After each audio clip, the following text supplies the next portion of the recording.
All right. I think we're live. I think we're getting ready to go here.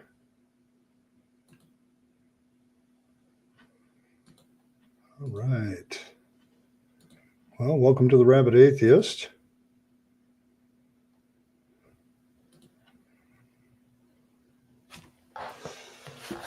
All right. Welcome to the Rabyd Atheist. I'm Ed Rabyd, your host, former pastor turned atheist, now compassionate anti-theist. Welcome to my channel. Today I want to talk about divine hiddenness, a favorite topic of mine. One of the reasons that I'm no longer a Christian, because this is one of the things that makes Christianity not make a whole hell of a lot of sense. I also want to talk about the reasons why the Democrats lost so badly in the last election. I've had a week and a half to kind of look at that. But before I get into all that, and also want to talk about dealing with the holidays and a few comments. But before I get into all that, I have to highlight a few things, and I want to highlight Fred Harvey for becoming a full-fledged Tribune. Thank you very much. That grants him moderator powers, so some of you are going to probably be very afraid now. And right now, I want to thank Jova Shade, 10 memberships. Thank you very, very much to you. Appreciate you. I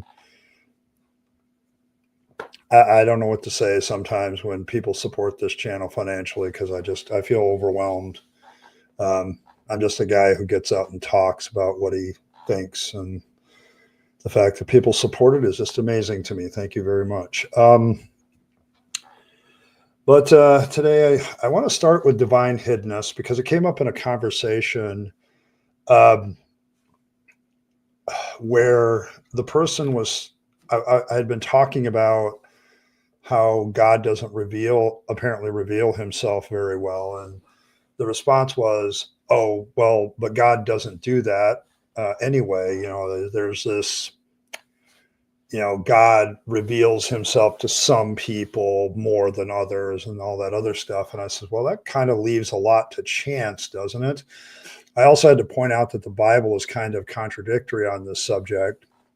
But the issue of divine hiddenness actually reflects on a loving God, a God that loves people. Okay. Now, the problem with Christianity and divine hiddenness is the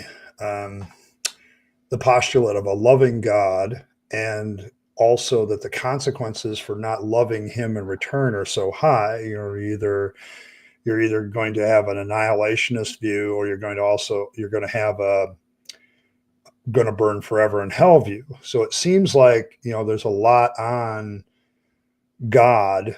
If he doesn't reveal himself to everybody, if somebody never gets the revelation of God, so that becomes a problem. So yeah, it just makes, it's the issue is the consequences of not believing in God, not being accepting. And it's more than just believing in God with Christianity. You have to accept his lordship. You have to, accept his will in your life, and all of that. So it's more of there's a big consequence for non-belief in God, but not only just belief, going beyond that. And the argument often comes down to, well, some people are going to believe and some people are not going to believe. So if God doesn't reveal himself to everybody, that's just the way people are. If he's not revealing himself to somebody, he must know something about them that they're not going to believe anyway. It's usually one of the counter arguments. I've heard a lot of other comments. So it it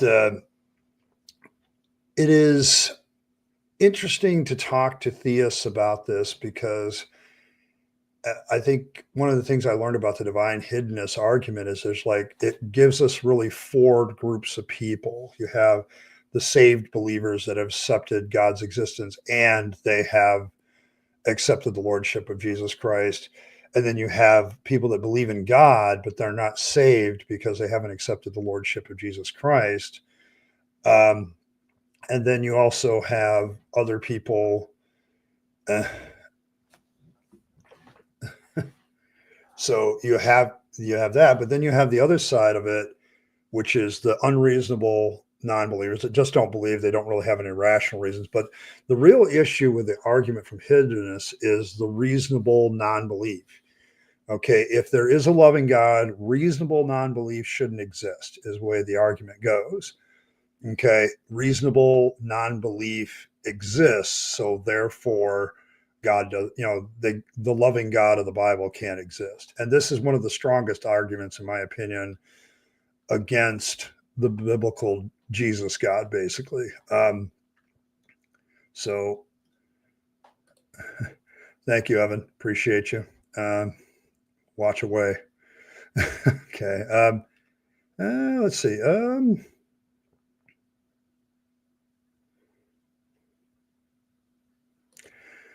Yeah, I think this is really why a lot of people still believe, despite this, uh, because they want that chance. It's the Pascal's wager thing. It's them gambling and throwing the dice.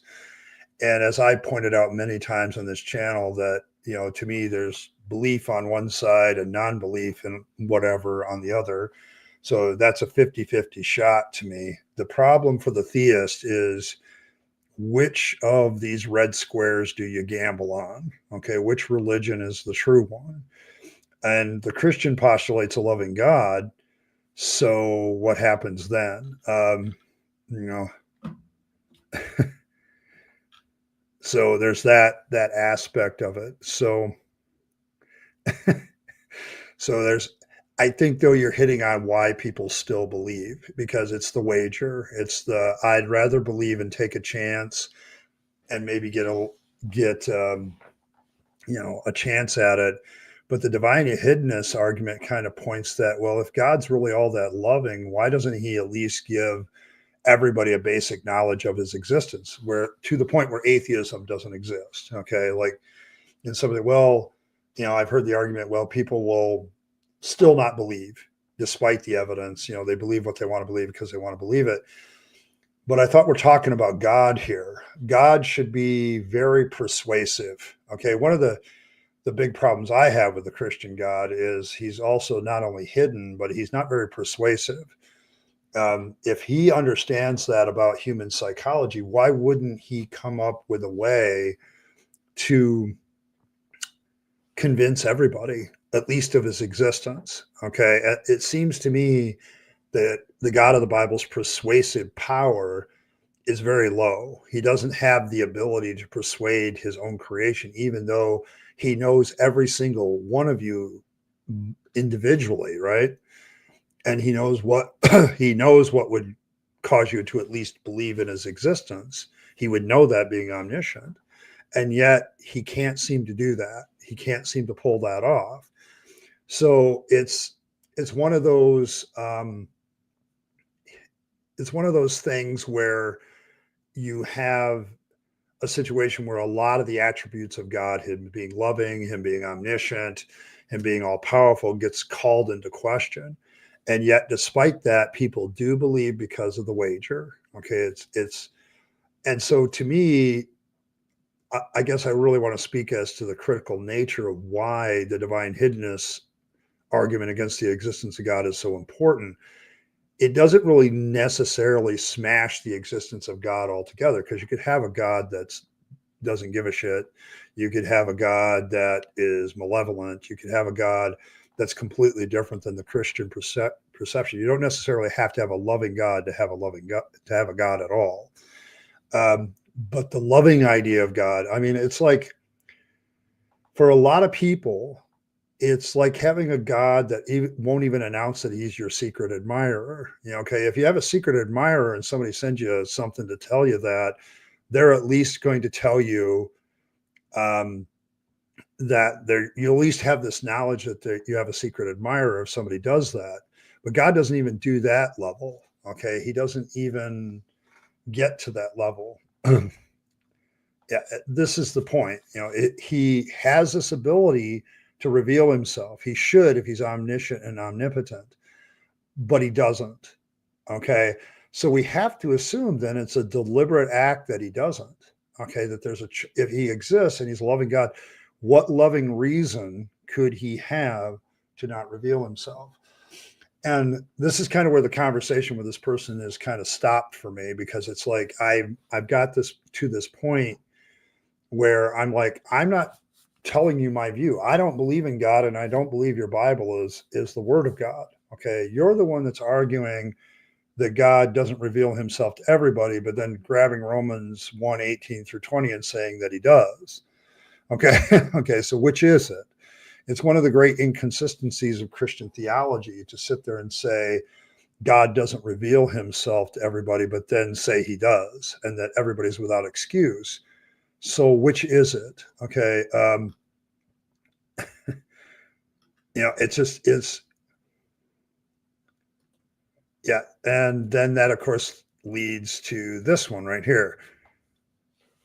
They'll sit there and talk about giving us free will, but my argument would be this: how does that change the problem if you give everybody basic knowledge of God? Because even in the Bible, there are people who know God who choose not to serve him. Okay. Balaam becomes a good example. James mentions the demons believe and tremble. So even if you gave everybody a basic knowledge of convincing, evidence or whatever to the point, because you're God, you know every individual and you know what will convince them, and you have the power to give them those reasons. So why would that still change the parameter of, because the problem with Christian theology is you propose this idea of all these angels in heaven, right? And a third of them, despite knowing there's a God, despite seeing all his glory, rebel against him.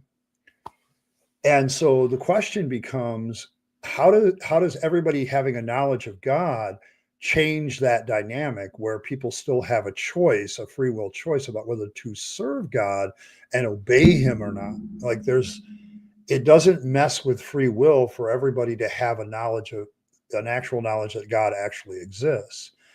And so the hiddenness argument at that point, trying to justify why God isn't revealed at all to people becomes really, I think, problematic.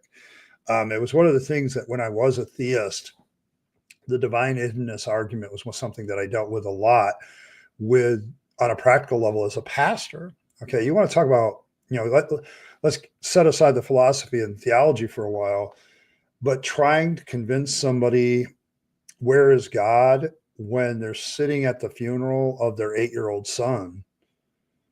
Okay, that's a tough one. Okay, where's God in that? Okay, did that 8-year-old boy know everything he needed to know to get salvation? And if he didn't, where is he? Where is that? Okay, and that becomes, yeah. See, this is where God sets the rules. Okay, but those rules are useless without actually having full information. If a person never hears about Jesus, well, they'll be judged based on what they know. Well, then don't tell them. Okay. If people are going to be judged for salvation based on what they know, then don't tell them. Don't tell them that they need Jesus. Because if they never hear that, then they're going to be judged on what they know and they'll end up in heaven anyway. The best thing to do at that point is to just not give them that information. Okay. So it's like that became it becomes, for evangelicals, that becomes a really problematic argument. It becomes a real big issue. And I think that's the real problem with the divine hiddenness argument, is it really puts the, whenever I'm arguing this, they always try to put it on me. And I'm like, I don't believe in your God and I don't believe in your book. You're the one that has to justify these beliefs. I don't have them. Okay. I don't have those beliefs. Okay. You're the one that has to tell me why it's more important to tell somebody about Jesus than if you didn't tell them about Jesus, right? Then what would happen? They would go to heaven. So it's better not to share the gospel. This is a really nasty knock for evangelicals who have that kind of theology that says, hey, we got to tell everybody. Well, why? If you don't tell them, they're going to heaven anyway because they're ignorant. Okay. So I don't know what it becomes a real problem. I don't know. It was something that I dealt with on a practical level as a pastor all the time, because especially at funerals, there's this practical, did they know enough? Okay, did this person, I mean, I never went to a funeral where somebody wasn't preached into heaven, and I'm thinking to myself, this guy didn't even believe in God. Okay, on a practical level, he never, it's like, he had, three girlfriends. I mean, from a Christian point of view, he was a complete piece of shit. Okay. And yet somehow he managed to get into heaven. It's like, it's a hard one. Yeah, it became, yeah, this is the issue, Evan, because to me, God could provide at least you have a secret admirer called God basics level. He could absolutely do that. And still the choice would be yours as to whether to serve him. Even the Bible indicates that. Okay. When you talk to these people, you bring up Balaam, you bring up the demons, you bring up all the people that rejected Christ, like the Pharisees. They saw the miracles, saw the stuff, and still didn't believe. And they believed in God. Okay. So it becomes it becomes an issue of, if they don't get any knowledge at all. But if everybody has the base knowledge of there being a God, you at least have a better chance of more people becoming saved believers. Okay. That you're at least, especially if God is omniscient and omnipotent, he would have the ability to convince people that he exists. And for a lot of people who don't follow Christianity, it's because they're not convinced that God even exists. Okay. They follow some other God, or they're like us that are, that are atheists. We're just like, I'm not convinced of any God. And so it seems to me that at least getting people to that basic level, you have at least a better chance of them accepting the lordship of Christ or whatever. But you don't even get to that level. You really don't.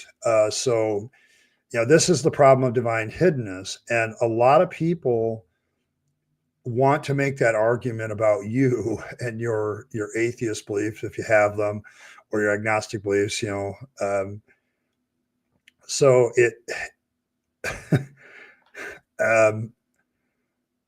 I don't know, how you get past that other than to point out to them, because I point out this person in my last comment to them. It's like, this is not my problem. This is your problem. Okay. I don't even believe your God exists, and I don't believe your Bible is the inspired word of God.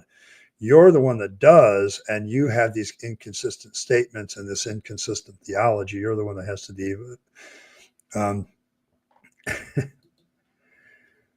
Yeah, that also becomes the problem of serving God, doesn't it? Because if you don't like him, do you really want to serve him? And wouldn't God know if you're just like doing it to save your butt? Okay. If you're just trying to save your ass, that's one of the things with Pascal's wager. I point out to people, well, God's going to know if you're just betting on him to save your butt from hell, wouldn't he? It's like, there's a great deal of difference between what the Bible demands out of a Christian and what's, just believing in him just so you're you know, so that you can not face hell. This is a very different thing.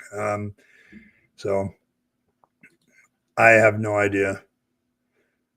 The replicants. Does AI go to heaven when it dies? I don't know. I have a lot of questions. The problem with technology, of course, it always deals with theological issues, and new technology has a way of throwing a wrench into that. So, yeah. So I don't know if they go to heaven.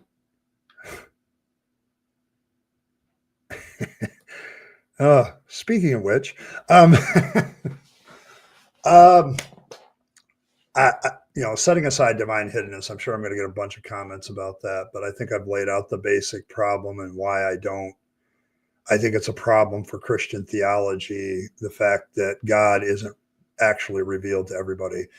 They'll pull out Romans 1:18 through 20 every time, that I'm without excuse because I know that there really is a God, but then they'll turn right around, and in order to defend against divine hiddenness, they have to flip the script and go, well, not everybody knows and not everybody has the same knowledge. Wait a minute, I thought Romans 1:18 through 20 says everybody has such available evidence that they're without excuse.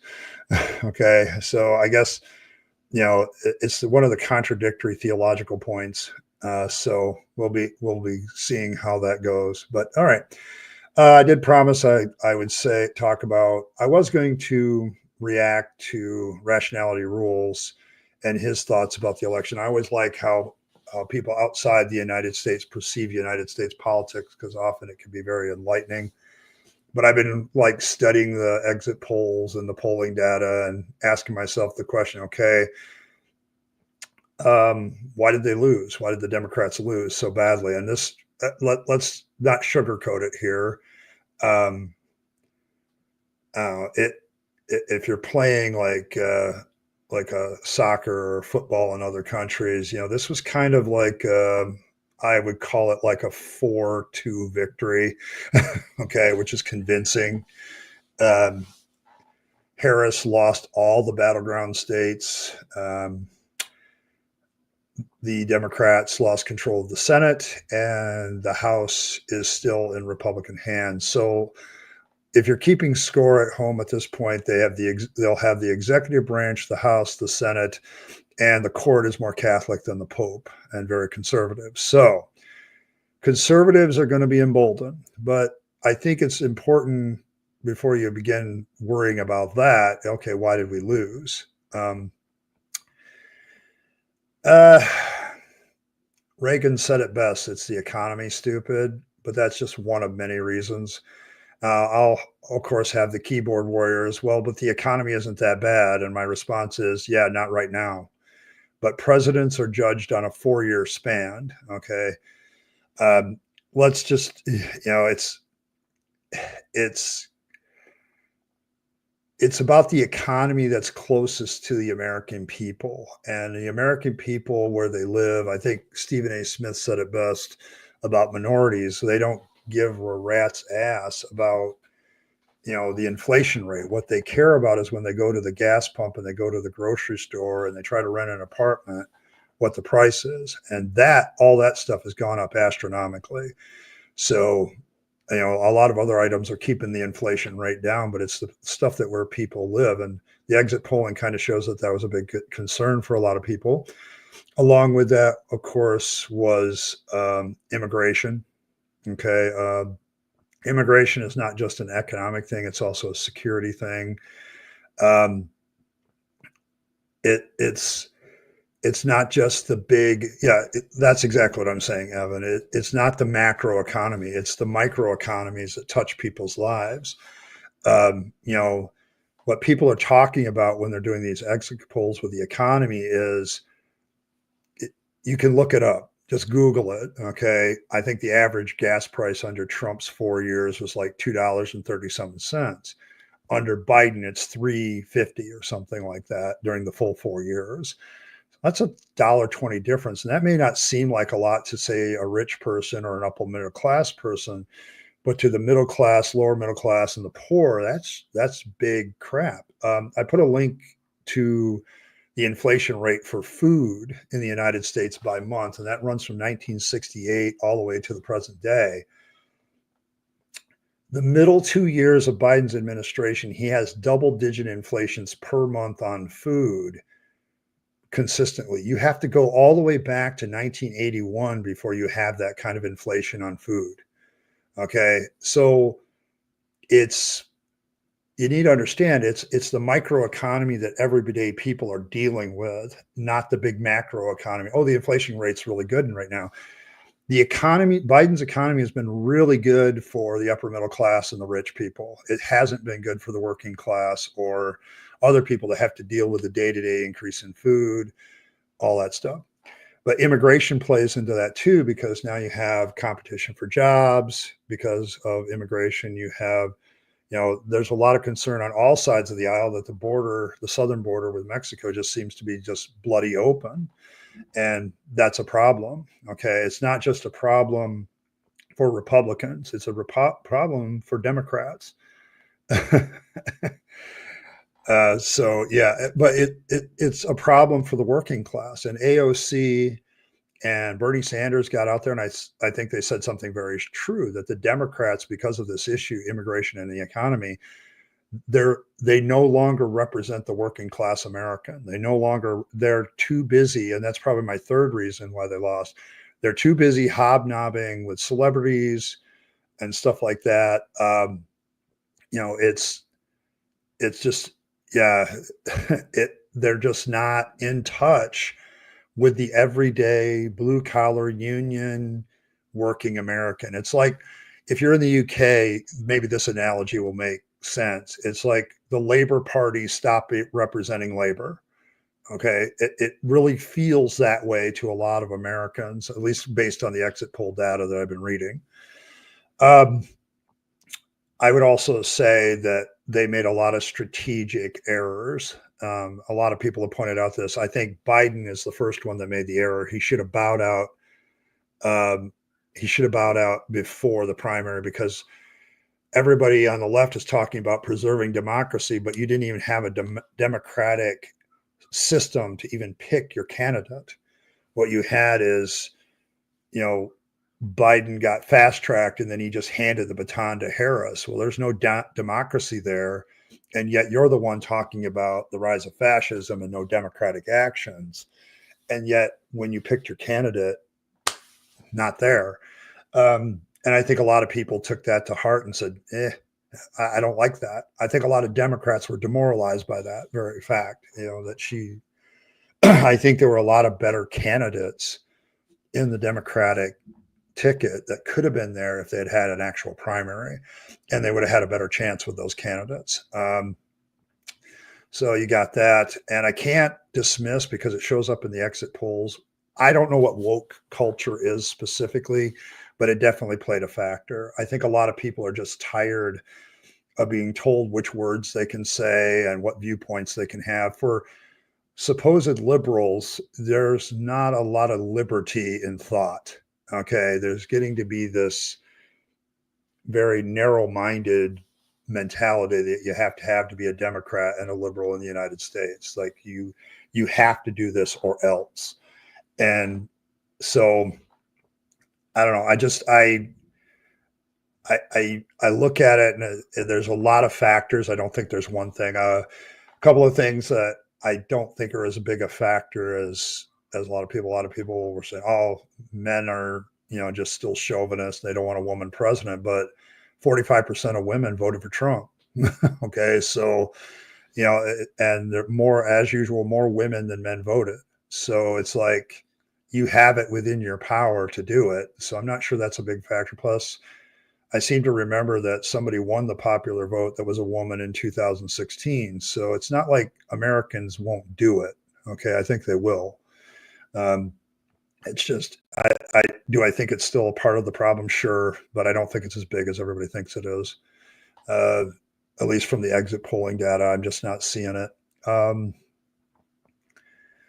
And it kind of goes to an issue, because the reason I wanted to react to rationality rules is because you make some remarks at the end about progressives and YouTubers and things like that. And I do want to highlight that, because it is a problem for me as a content creator.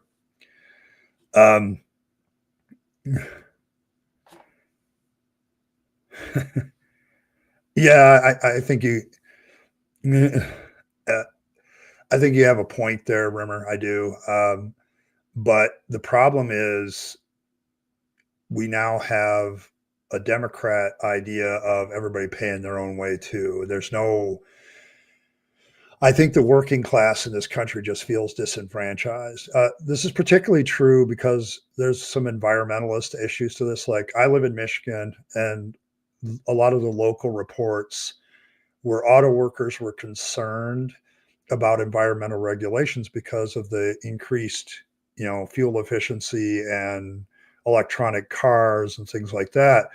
There's a lot of fear among the union workers, in particular in Detroit, that they're going to lose their jobs because of this. Now, whether that's real or rational, that's what they feel. Okay. So um, that's kind of there too. But also the reason environmentalism, Harris hardly mentioned environmentalism because you also have Pennsylvania, which was a battleground state with the steel mills and all that stuff. Um, the unions in this country tend to be centered around manufacturing. And so when you threaten manufacturing, that's kind of threatening them. Yeah, this is something that bothers me a lot. And I don't think unity is found in the dichotomy of forcing everybody into these two ideological camps. I think unity is going to be found when you have genuine tolerance for other people's views.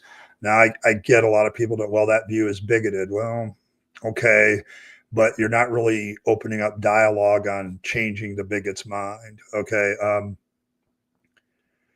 Yeah, there's a element of that too. Compromising, backing off on stated things. There was definitely a feeling of that when it came to environmentalism because Harris hardly mentioned environmentalism. It came up during the debate once, but she was absolutely afraid to mention it because of what I just said, because you have all these industries that depend on, shall you say, polluting industries, things like that. Um, yeah, there's definitely some truth to that, rumors. I think I'm lockstep with you because there's liberalism is a real touchy issue because most liberals in the United States don't call themselves liberals; they call themselves progressives. They shy away from the term liberal, and it's kind of one of those things where they're just backing off of it. They don't want to talk about it because they know it's going to lead to negativity. If she had talked about those things, I think in those states, it would have been even worse for her. And then I also think that, like it or not, the extreme left is people are starting to develop an attitude about them like, would you please come out of your damn ivory towers and come down here and rub shoulders with me, the auto worker in Michigan or the steel worker in Pennsylvania? You don't see that. Okay. Um, I don't think you just don't see that dynamic from her campaign. I think a good example is like Joe Rogan, I think, interviewed Trump. And when he was asked, are you going to interview Harris too? He's like, no. And if I had been Harris at that moment, I would have pounced on that. I said, no, wait a minute. What are you afraid of? I want to come on your show. And you just don't see her putting herself out there in like situations that are unscripted. Everything about the Harris campaign was scripted, and people picked up on that. And to them, it sucked. I think people in the United States, they want their politicians to be grassroots and real. We have that mentality, and you just didn't see that.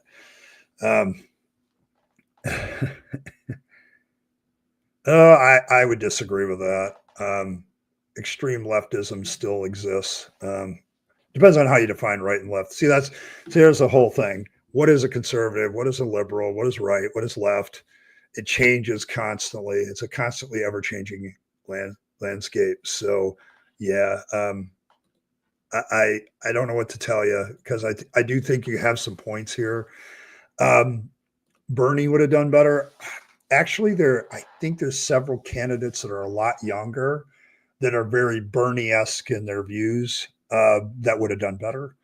I'm thinking of several of the guys that were waiting in the wings, some senators that are a little bit younger, some governors, some Democratic governors of their states that are doing some of the kind of things we're talking about with their states. And I think they would have done a lot better. Had there been an actual primary, I don't think Harris would have been the one running. Okay. I think it would have been somebody else that appealed to more of a broad base of the Democrat Party. The real mistake, the ultimate mistake at the beginning that led to the downfall was Biden deciding to run again. He should have bowed out like he said he was going to, but I think he felt emboldened by the midterms. oh, the midterms didn't go as well for the Democrats as I thought, and so they backed out. So, these label, he's his pride got the best of him, and it ended up costing the Democrat Party a lot of the election, and a lot of it. You look at the senators, the Senate changing hands. When you have all these Trump supporters that are backing Trump and they're voting, they're going to tick down the ticket for the Republican Party too, because they want their Trump to have the support he needs. And he did a very good job. I have to give the devil his due. Trump appealed to a broader base of Americans than Harris did. And the Democrats, if they want to start winning, they need to get off their high horse and they need to start getting out of their ivory towers and getting out of their elitist mansions and their nice little liberal enclave neighborhoods. And they need to get out there and start rubbing shoulder with auto workers and steel workers and coal miners in West Virginia, because that's where their base used to be. And they've lost it. Okay. They've lost the working class man in America, doesn't see them as a way out of their troubles. They look to the Republicans and, well, at least under Trump, I had lower gas prices and lower food prices. That would at least help. Okay. And that's the issue. Whether that's true or not, you got to remember politics is about perception. Okay. Yeah. I would agree with this. This is probably the best observation, Rimmer. Exactly. She didn't appeal to anybody except the tribal Democrat that says, I don't want Trump. In fact, that seemed to be still the campaign of, you don't want Trump. Biden ran on that campaign, get rid of Trump. And Harris was like, let's keep him out. And it's like, give me a reason to vote for you. And I didn't really see that either. You've got to give me a reason to vote for you. You've got to get down in the dirt with the real working middle class American. Okay. And the Democrats haven't done that in at least a decade, and they're losing them. And along come the Republicans and say, well, the Democrats aren't doing anything for you. So let's grab you. We'll grab you. We'll take care of you. So there's that. Yeah. And so I think when you consider the fact that all humans are self-interested, if the candidate appeals to the most people with their self-interest is going to win. And Harris just didn't do that. She just didn't do it. And it was kind of I won't say that she wasn't a class act. I didn't really see some of the normal stuff I've seen from her in the past. I don't know. It's, I honestly, I do think that from some of the exit polling data, Paul, I would say the war in the Ukraine versus Russia is a big issue for some Americans. Why are we there? And why are we backing Ukrainians? It was an issue for a good chunk of Americans. There's a divide in this country about who we should be backing in this war. Let's just put it that way. Okay. So it's kind of that. I think the whole Palestinian-Israeli conflict factored in. You have a lot of people backing Israel, of course, are going to back up Trump because they tend to be evangelical. And the people backing the Palestinians, the Democrats are divided about the Palestinians. Who is it? Bill Maher points this out all the time, because you have these young kids wearing, gays for the Palestinians. I'm like, if you went to Palestine, those Muslims would kill you for being gay. Okay. So I don't know. It's kind of, there's a divide. I'm not saying which side I would say in the Russian Ukrainian war. I think it's just stupid both directions, but I'm an anti-war guy anyway, because as an atheist, I see war as an incredible waste of human life and human potential. Okay. You're cutting off the only life that a whole bunch of people get. They end up dead.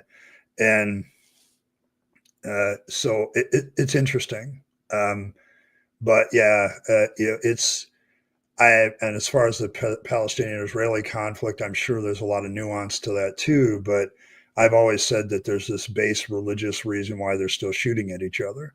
Okay, you can say, I would say Rimmer, I would say that because of the influence of Hezbollah and the fact that that government is very heavily as conservative Islamic, I would say Palestine has changed. You were right. There was probably a time where Palestinians were more backed off about that. But these terrorist groups are just getting into these people's heads and inspiring them to all kinds of stupidity, as religion often does. So it's why it's why I'm an anti-theist. Okay, it's why I think we'd be better off without it. So,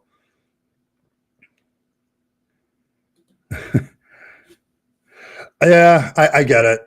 I don't. It's like I said at the beginning of the conflict in Palestine and Israel. I don't think there is a right side in this one. I think they're both wrong, and they're just going to kill each other over it. I'm not really sure. I know I have a Russian in the room, but it's like I'm not really sure that that situation is not too dissimilar. It's like you had a couple of people that are just mad at each other, so they start shooting each other. And I don't, like I said, when you look at war from an atheist perspective, the influence of atheism is okay. Now wait a minute, you're taking away the only life that these people get by having them kill each other. Do we realize that that's a problem? You better have a damn good reason to fight and cause people to prematurely lose the only life they have. Okay. And, a lot of religion is used to, well, if they die, they'll be in the afterlife. And it's like, hell that. Um, yeah, exactly. But that kind of shows you that there's a radical Islam there that's trying to get rid of the more moderate voices, doesn't it? And I think that's what's happened. When I look at the Palestinians, yeah, about 10, 15 years ago, I would have told you that the Palestinians probably would have sat down at the table and negotiated some sort of peace. I'm not sure that's true anymore. Religion has reared its ugly head in Palestine again. So,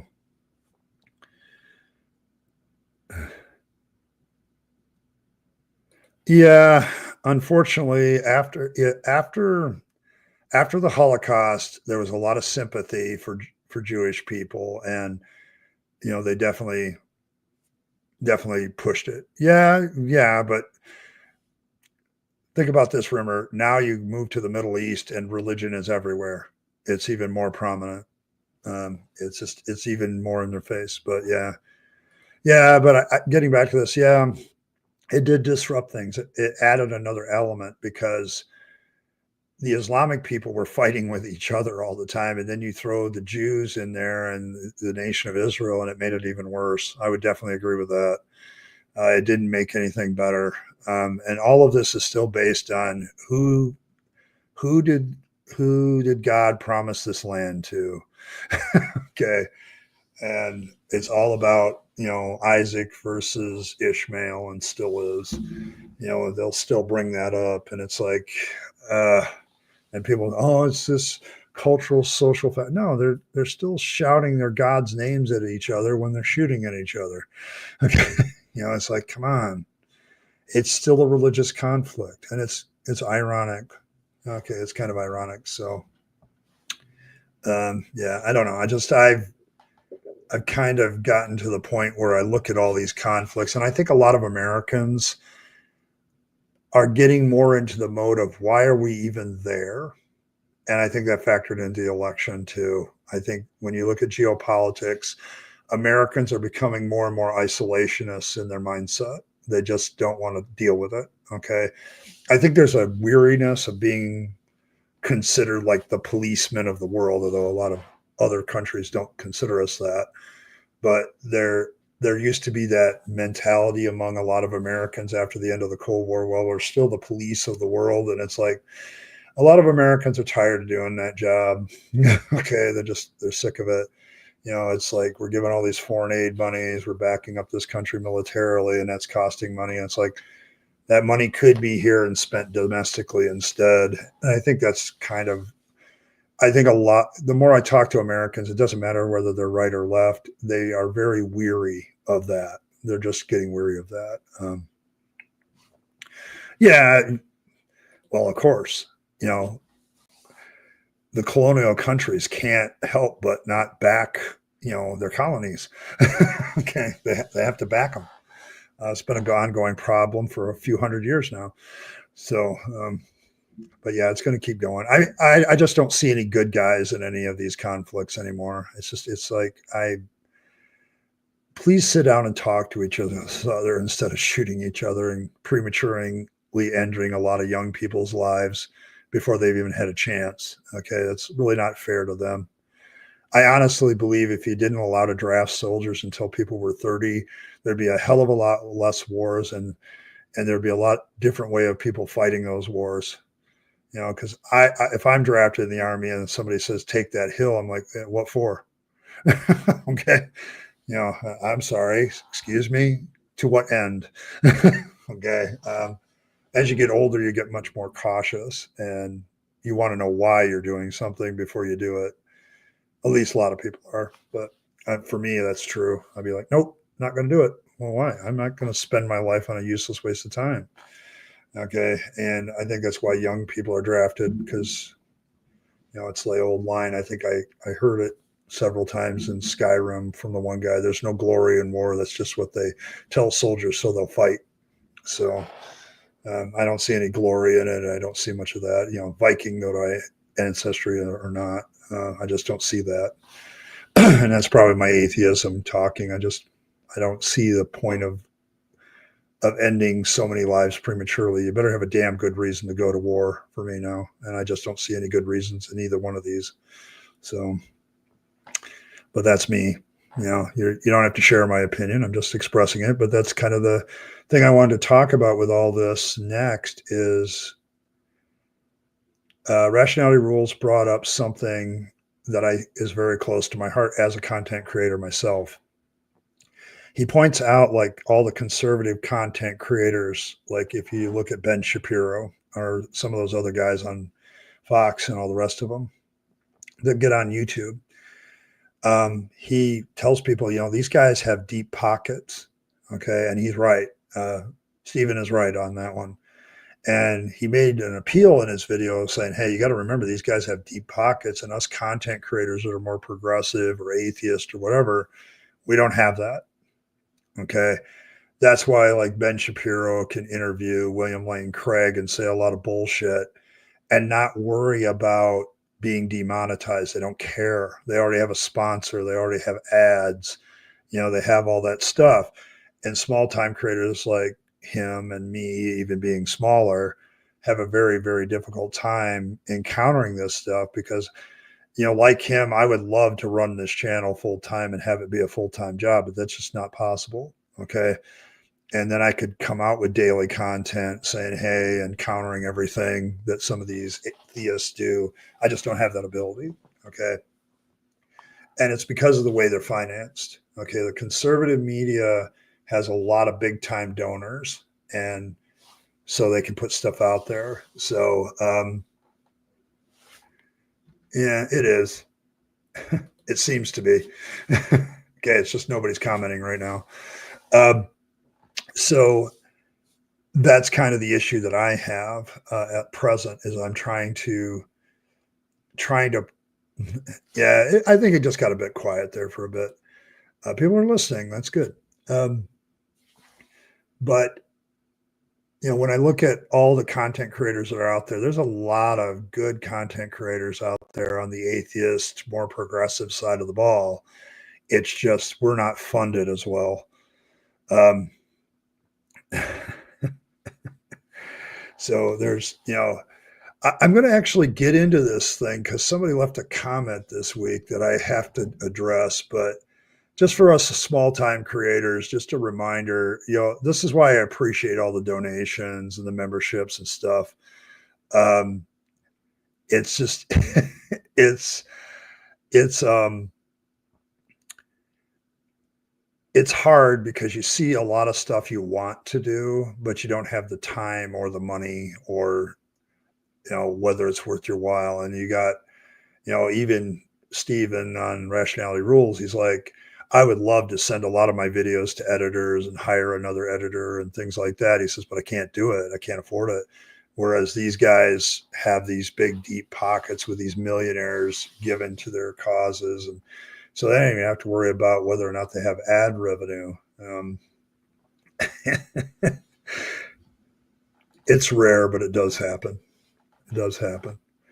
Um, so, that's kind of where he ended it. He says, the thing with the election is it kind of points out, and I'm paraphrasing a little bit, but to me, it was like a lot of education still has to be done. A lot of things have to be countered. Um, really? Okay. All right. That's funny. Um, so yeah, it's an awkward situation for the future of content creators because we're all kind of assessing what we're going to do. I'm going to continue to try to normalize atheism and deconversion to atheism for as long as I'm allowed to. So, which means I've got to counter a bunch of stuff that people say that's complete nonsense, like I did this week with one video. It's like, dude, you know, but I could literally find content like that every day and respond to it. I just don't have the time. I just don't have the time. I did want to do a quick one on how to deal with the holidays. Um,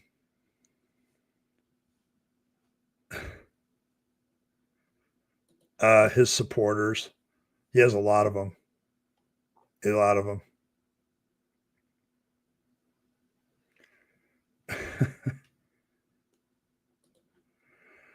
Yeah. Okay. I can buy that, man. um,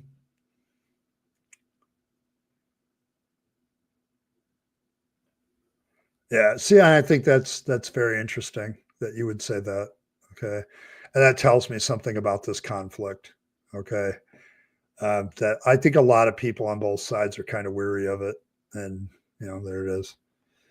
And so, yeah, and this is kind of the point that we're all getting to at the end of this election is that money does indeed talk, and having the support and all that stuff, it counts. But I did want to talk about a little bit because some of you are deconverting and some of you are new to it, and I've had this subject come up at this time of year multiple times about how to deal with the holidays in your family. As I've said before many, many, many, many times, you have to decide which is most important. Um, keeping your family, keeping your relationships with your friends, or being right. Which one of them is most important to you? And that's a value judgment you're going to have to make. For me, I have always been, I love my daughter, I love my sons, I love my mother, I love my grandkids, and I'd rather have a good time with them and enjoy their presence because, from my perspective, those things come along and then they're gone, and I want to have those memories and have those things. And so I'd rather have that than be right about my viewpoints. So I don't really make an issue of the fact that we're all talking about the Virgin Mary and all this other crap during the holidays, or we get to Thanksgiving and people have to pray to thank God. Um, so you have to make that decision. I wanted to get that out now because we're coming on to this wonderful time of year known as the holidays in the United States, from Thanksgiving till the end of Christmas season. And I know for a lot of people deconverting, this is a real struggle time, and I want to make sure that you the biggest thing for me is keep the religion out of it as much as possible, and you'll probably have a good time at your holidays. I know in the early days when I was deconverting, I got into what the alternative holidays for all this was in order to kind of um, so you have to kind of like keep the religion out of it as much as possible, and you can give gifts and you can do all the stuff that your family does. You just you don't have to focus on that. um, so I'm not sure. So there's that. So uh, I want to make sure that people understand that, because I know, like, when you're really early starting deconverting, it's kind of a sore spot for you. You have to decide whether want to put a band-aid on that and make sure it's not so much of a sore spot when you actually deal with your family. For me, I made the decision I'd rather have the relationships with my family and my friends than be right. Okay, so yeah, yeah, Festivus. I'm a big Yuletide man. person. I understand where the 12 days of Christmas actually comes from. So yeah. So there's ways of getting around this, the winter solstice celebration, whatever you want to call it, but you can definitely participate. I, recommend, leaving a lot of the argumentation at home. So there's that. Also, I want to kind of finish up. I got a few comments to deal with, and this first one. Did I just delete your entire conversation? Atheists are dogmatics as most dogmatic religious persons. Try to have an honest conversation. You say things about God. YouTube deletes your messages. If you start sounding convincing to the atheist zealot that runs this channel, deletes the whole conversation. Absolutely unbelievable. If you can't defend your own point of view, then why have a conversation or change your point? Okay. Well, first of all, I didn't delete your comment. That's the first thing that I need to say about this one. I didn't delete it. So I don't really do that very often. And there's several other possibilities. I think I left a comment for this guy saying these things, but I wanted to let everybody know as a rule of principle, your content creator, your runner of this channel, me, I very rarely delete conversations. It does not happen. It's not actually in my best interest to do so.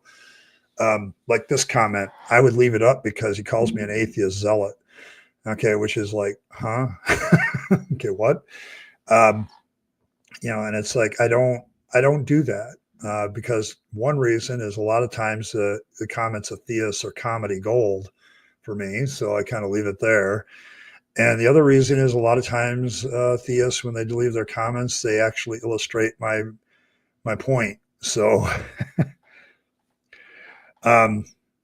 yeah, this is the thing. I think this is what's bothering me right now is YouTube has kind of gotten weird about what they delete. I've had my own comments on my channel here deleted. Okay.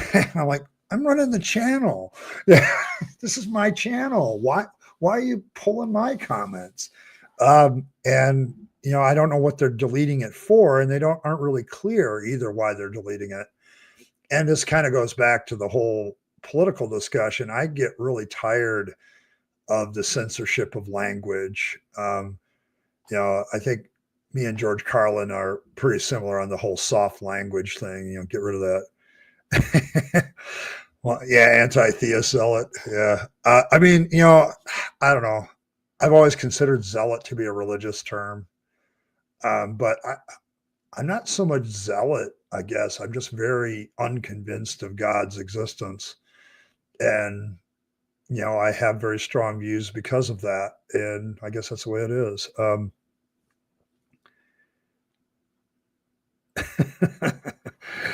Yeah, you know what? I can see it. See, this is my message to YouTube is this, and maybe if one of them sees this, guys, we're adults. I've marked my channel for adults. Can we at least please be allowed to use adult words? Okay, without being deleted, without being removed. Okay, would you stop trying to be, the nannies in the room thinking this is a nursery? Okay, so not entirely unreasonable. Okay. Beautiful, Fred. Love it. But yeah, I mean, it's getting back to this one. It's like, yeah, I can see it. And that's the problem. You know, this guy's a theist. And I, of course, was having a discussion where I disagreed with him several times, and somebody else was having a discussion with him. And I'm not against theists coming here unless you're a pre-supper. You're a pre-supper and you lead with, you got to prove your atheism. Yeah, you're blocked. You obviously don't understand the rules of engagement or the rules of evidence, so there's not going to be a lot of points. And as somebody pointed out in the comments when I did that, is yeah, they're not really apologists. They're more just about trying to get non-believers to shut up. And so it's like that. So there's that one. Somebody left this is proof of God and the Bible thing, reestablishment of the nation of Israel, based on Ezekiel 38:39. Given that prophecy doesn't actually appear until like 500 AD when they're in exile, and then later on the nation of Israel is a little bit after that reestablished, and you could kind of see down the road with that. I'm not really sure that this is a good prophecy. It could have been written in after the fact too. So, we don't have a lot of good dates for Old Testament prophecy writings. And so you could literally, I mean, for a long time, people felt that Daniel was written before all those nations that it talks about exist, but now we're pretty sure it's like first century BC.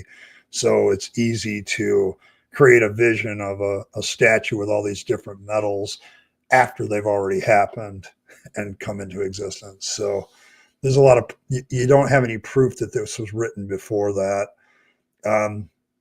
And I'm not sure that 1948 is the time that this was talking about. It could have been talking about when you can literally see the Babylonian Persian Empire saying, hey, yeah, we're going to reestablish your state.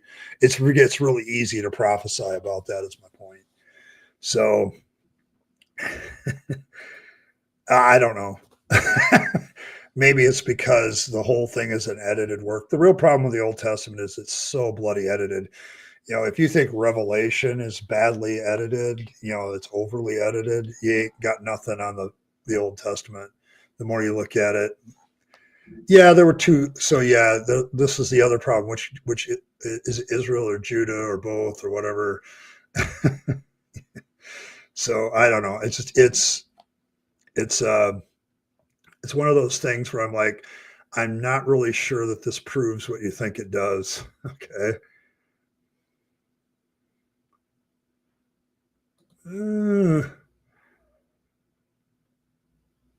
Yeah, maybe. I know it feels like tinfoil there, but I don't know.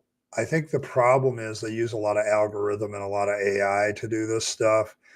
And I don't think the AI is human smart enough to realize what the context is sometimes. So it's still learning, so to speak. And I'm not sure. I mean, it's my problem with it has always been if I mark my channel for adults, I should be allowed to use all the words that adult use. Okay, if I'm having a conversation about sexual assault, I should be allowed to use the four-letter word.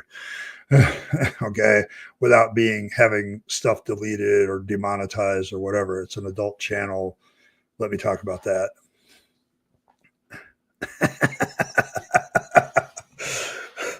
Yeah, I can see that.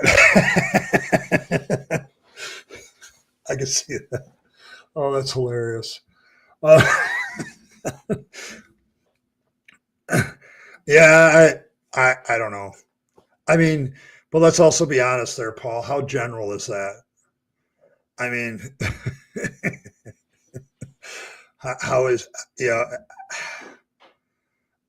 two kingdoms are going to fight each other. How general is that? That's right up in the horoscope category of predictions. It's like, and I try to get this across to theists. Like some of these prophecies are so general that you can take any event and a lot of different events and say it's the fulfillment of it. So there's that.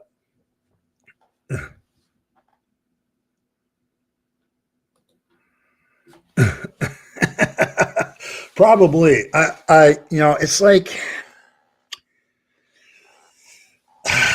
with comments, you got to understand YouTube is doing a lot of deleting, but I have a lot of mods in the room right now. Mods can delete your comments too if they find them. I know I've tried to caution my mods about doing that. And hopefully this little talk about it is like, yeah, okay. So, let them talk, because the more they talk, the more they illustrate my point. Um, it's yes, I know, Fred. I know. So, uh, yeah, yeah, agreed. I think the problem I have with this particular interpretation of Ezekiel is it's very Christianized. Okay, it's very much, there's already a preconceived notion about how the future works and how God does it, and they've imposed that on this text. So, yep, exactly. You know, it's always a post hoc rationalization with prophecy, and that's its biggest problem. So let's see. I think I had one more. Oh, yes. Atheism certainly leads to nihilism, not in individuals, but in a society. The West has been mostly atheist for what, 30, 60 years. Look at where it's all headed. All societies will fail until we create on God's image. Have you been to the United States, bro? How has it been atheist for the last 30 to 60 years? I mean, maybe Europe. I don't know. I guess I would have to ask the Europeans and Australians in the room how atheist their countries are. But in the United States, we have this thing called the Bible Belt. Okay, there's a reason it's called that. Um, yeah, I, I mean, I'm not trying to jump on it, but how is society neo-holistic too? I mean, I see that the country still has a purpose. A lot of countries still have purposes that are temporal. Okay, yeah, okay, I can see that. Um, yeah, I would argue that Europe really isn't as a whole atheist. You still have Eastern Europe, which when I was there was still very, very heavily Christian. Um, so there's that. I mean, I don't get the basis for this comment. Like somehow we've been atheists for the last 30 to 60 years. I haven't noticed. Okay. You know, I don't, yeah, I know that too, because I tried to point that out in my reaction video that the Russian Orthodox Church somehow managed to survive the Soviet Union and it was alive and going on that during the entire time. Is like Stalin got rid of people that he didn't like, okay, or got in his way. Um, so it really it depends on what you're talking about, and I don't think atheism necessarily leads to the nihilistic point of view, um, because you can sit there and say there's no ultimate purpose, but the one thing theists don't ever seem to get is you can have a temporal purpose without having an ultimate one that's still good. Okay, and that's one of my um, eh, yeah, see, that's the thing, you know, you can have somebody that's not completely a country that's not completely atheist or non-religious, but the people that are, they're moderates and they don't really threaten anything. I think my problem with this thing is like here in the United States, we literally just elected a bunch of people, many of which want to push their religious agenda on the rest of the country. And so it's like, yeah, I have a problem with that. Okay.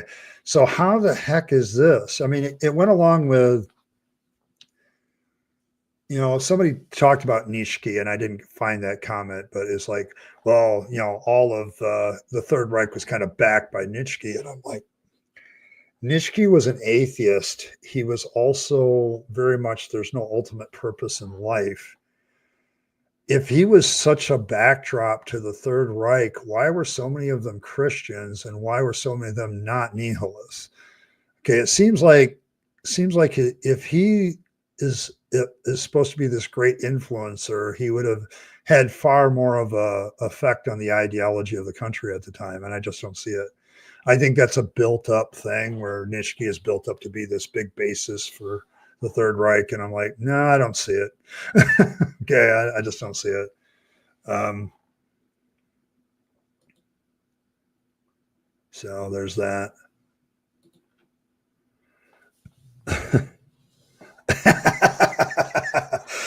Oh, I agree with that.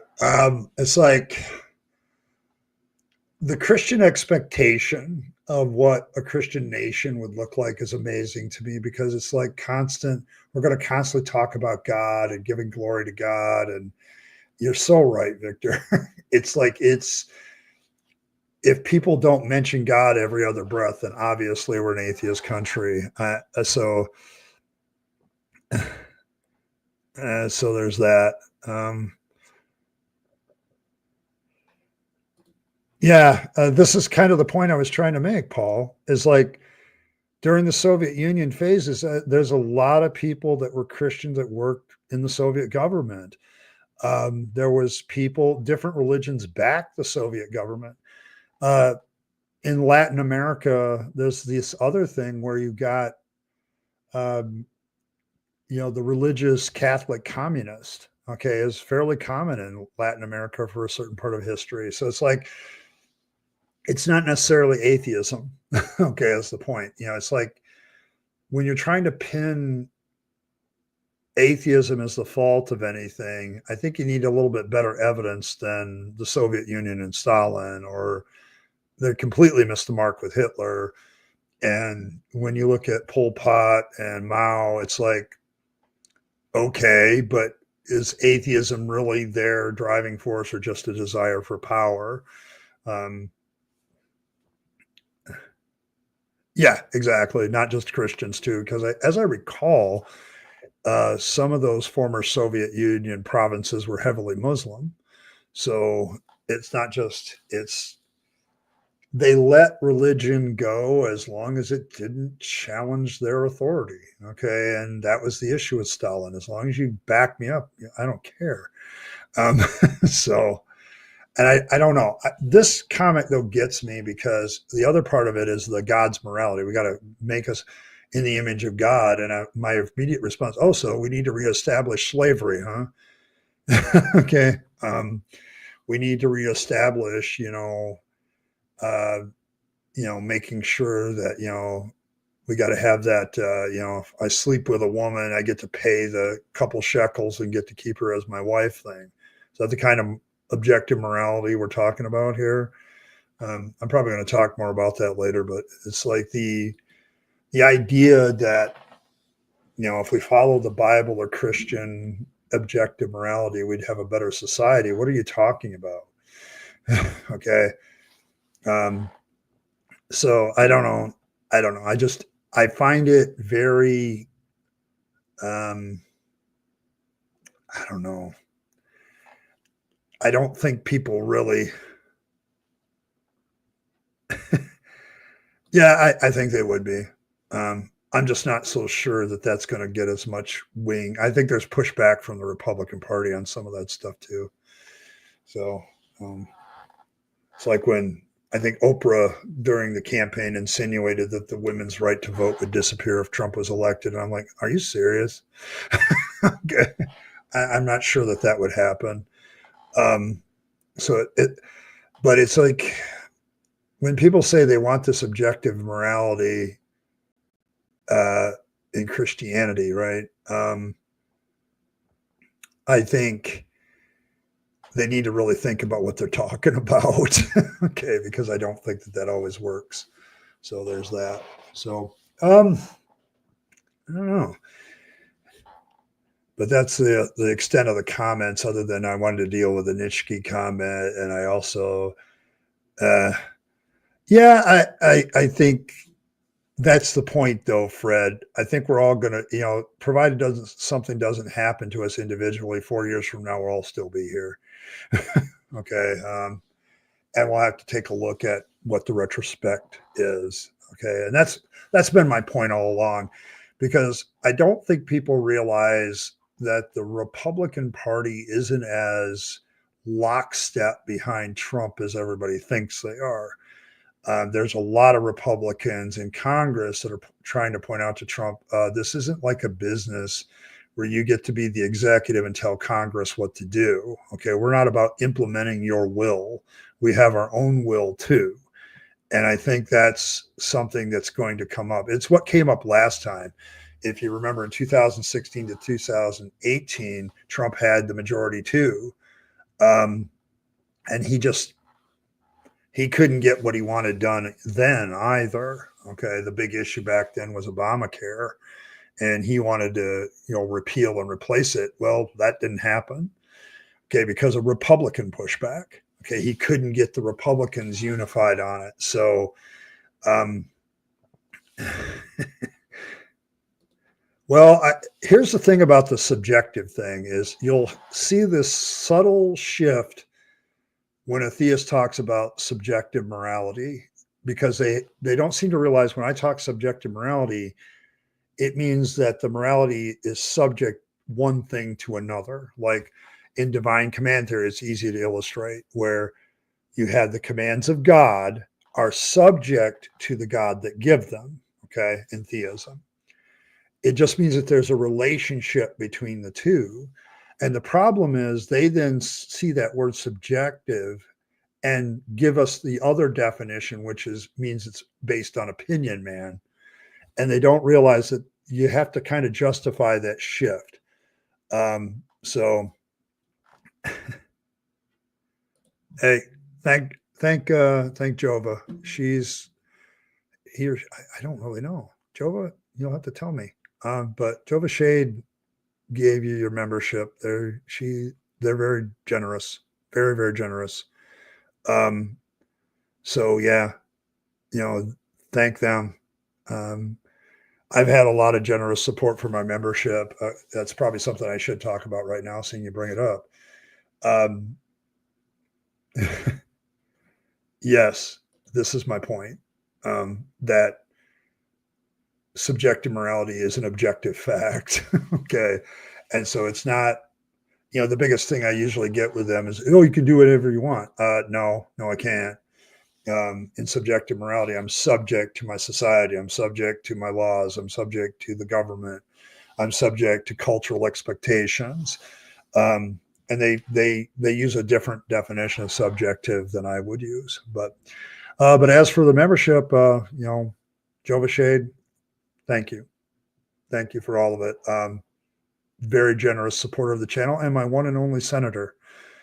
And for Jova, that means they can propose a topic for a video, and I will do it every 90 days. So, and I'll mention them in the sponsorship of that video. So that's the benefit of being a senator.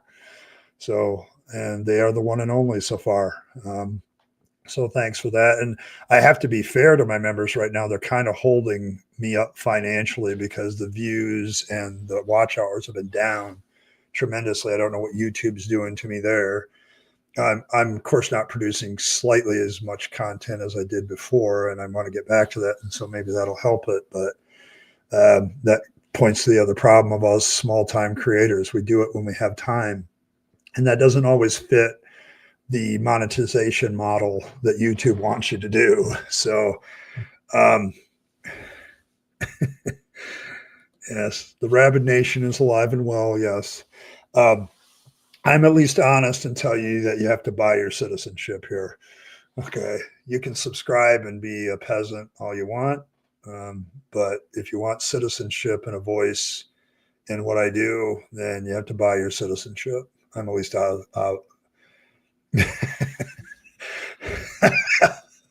I guess.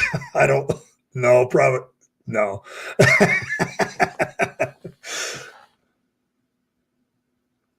Yes, I think there is a lot of alternative creators. It's just we really struggle sometimes for time.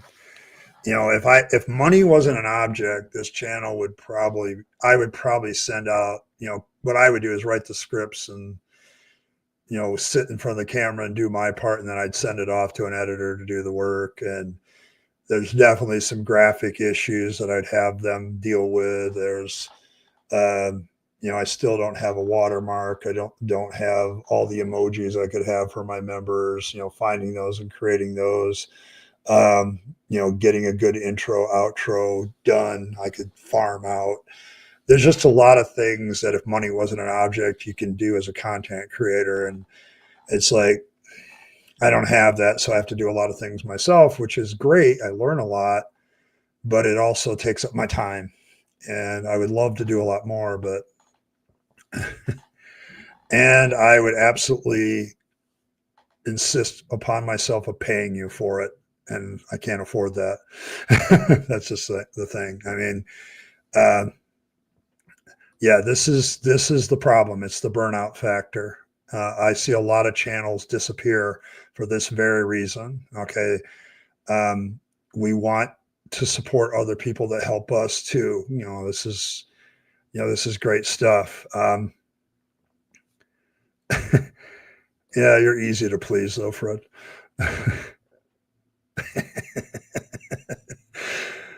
um, that's true. That's true. So there's that. But it's, you know, I there's a lot of good content creators out there. You just got to find them. And I'm going to keep working. The one thing I was concerned about that was becoming a big concern this last month is how few subscribers I was getting. Like it would drop below 30 for the month. And I'm like, okay, what's going on? And then I did my last video, and I think yesterday I got like 16 of them from that video alone. And I'm like, okay, I got to put out more content. And people love the reaction stuff. And as much as, I love doing them, they're a little bit more work than just sitting in front of the camera and doing a Bible study. So, or doing this live stream even. Yeah. There's that. I think there's a lot of weariness right now in the United States because we've been ideologically stretched too long and we're done. And so content creators are subject to that just as much as anybody else. We're human beings, we're people. And I have to deal with my autistic hypersensitivity self on a regular basis. It was a long season. Oh, and I was so glad it wasn't a sequel. So, um, yeah, yeah. Digital Hammurabi is a good channel. Good channel. Okay. If you want good information, that's a good channel. I'm more of the guy that kind of encourages people to relook at atheism and relook at deconversion and not treat us like we're like got a third eye coming out or a horn coming out of our forehead because of it.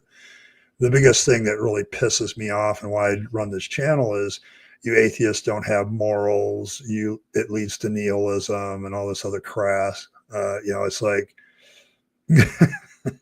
so it's kind of that I would do collaborations. I don't have a problem with that. In fact, uh, I do put the link to this StreamYard up there every time, but very few people take me up on it. So, but yeah, I think I want to do. There was somebody that asked me to do a debate, and everybody here knows my position on debates. I don't really debate. I am happy to be part of a panel discussion where there's like 4 or 5 people in the room. So, it's like that. So a lot of people, a lot of people are like Martin here. They're just too shy. They don't want to get on air, and that's okay. That's absolutely great. Um, um, okay. All right, there's another reason, I guess. I mean, that kind of goes to one of my problems sometimes with the left. Left-leaning atheists don't like me that much either, as well as Christians and them both come after me for that issue. So, because I'm firmly heterosexual and I'm not. On the one hand, the Christians don't like that. They think I'm hiding something. And then on the left, like, well, really? It seems like it's weird to them. I don't know. But I've gotten that.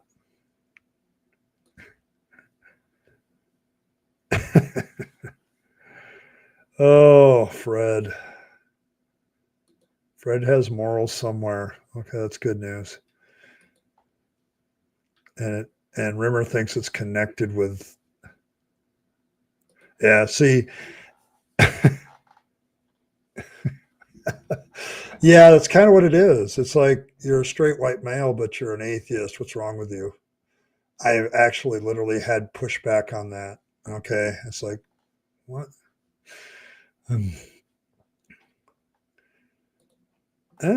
Okay.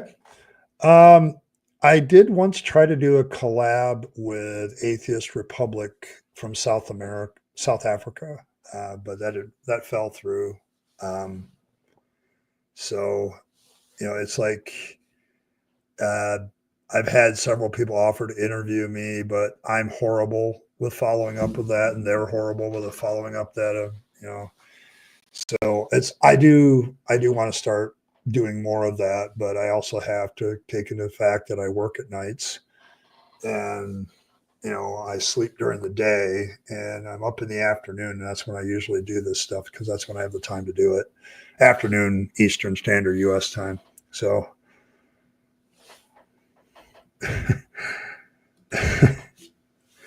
I don't get it either.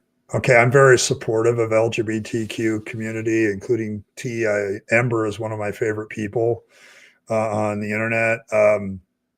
So, you know, and yet whenever I get on and I'm like talking, I'm trying to put my political science to work and say, how can I help you guys, reach and educate people? I get pushback on that. Well, you're a heterosexual male. What do you have to say about it? Kind of thing.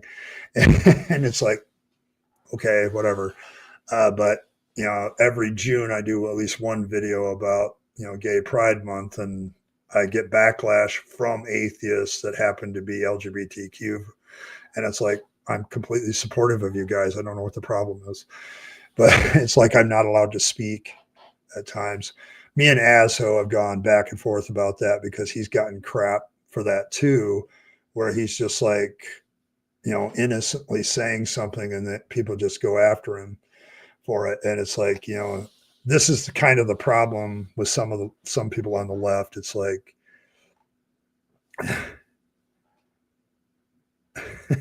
you ended up going because you got the week wrong 2 years ago. I guess I can see that, but it's like, it's when you don't fit the stereotype for either the right or left, I think that's becomes a problem. Yeah, I guess that's probably it. Except I do tell my story of my few homosexual encounters that I had when I was a teenager and, a pubescent. And it kind of like cemented the fact that I'm really still very attracted to girls. So that's kind of that. So,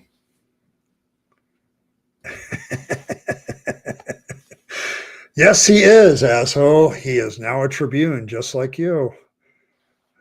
You are now on equal footing, sir.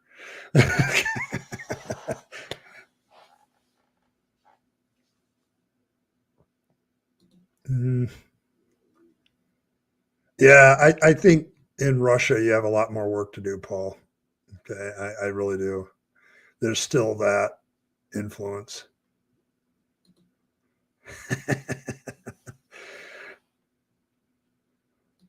Yeah. No, I probably just decided to show up. Aso is kind of like that. I give Aso a lot of grace with that because I know he's got a lot of stuff going on. So, yeah, this is what happens when you show up too late for the vote. Aso, this is what happens. So, yeah, that actually happens a lot. I was actually looking at the exit poll for our election. There's a surprising number of LGBTQ people that voted for Trump, a higher percentage than a lot of people would have thought. So,